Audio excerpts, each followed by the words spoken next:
തന്റെ അവസാന സിനിമയായ ജനനായകന്റെ റിലീസിൽ ദളപതി വിജയ്ക്ക് വീണ്ടും കനത്ത തിരിച്ചടി.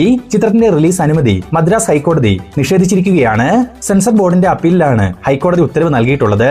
റിലീസുമായി ബന്ധപ്പെട്ട സിംഗിൾ ബെഞ്ച് ഉത്തരവും ഡിവിഷൻ ബെഞ്ച് റദ്ദാക്കി. ചിത്രത്തിന്റെ റിലീസ് സ്റ്റേ ചെയ്ത മദ്രാസ് ഹൈക്കോടതി ഉത്തരവിനെതിരെ നിർമ്മാതാക്കൾ സമർപ്പിച്ച ഹർജി മുൻപ് തന്നെ സുപ്രീം കോടതി തള്ളിയിരുന്നു. അതിനാൽ തന്നെ ആകെ പ്രതിസന്ധിയിലായിരിക്കുകയാണ് ജനനായകൻ ടീം. ഇനി വരുന്ന ഫെബ്രുവരി മാസത്തിന്റെ തുടക്കത്തിൽ ഹൈക്കോടതി ഈ കേസ് വീണ്ടും പരിശോധിച്ച് ഉടൻ തന്നെ വിധി നടപ്പാക്കി റിലീസ് അനുമതി നൽകിയാൽ വരുന്ന ഫെബ്രുവരി മാസം 13-ാം തീയതി ജനനായകൻ റിലീസിനെത്താൻ സാധ്യതയുണ്ട്. എന്നാൽ അത്ര വേഗത്തിൽ കോടതി വിധി നടക്കുമോ എന്ന് കണ്ടു തന്നെ അറിയണം. ഫെബ്രുവരി പകുതിയും കഴിഞ്ഞു പോയാൽ ചിത്രം ഉടനെയെങ്ങും റിലീസിനെത്താൻ സാധ്യതയില്ല. കാരണം ഫെബ്രുവരി മാസം അവസാനത്തോടെ ഇലക്ഷൻ പ്രഖ്യാപനം ഉണ്ടാവും.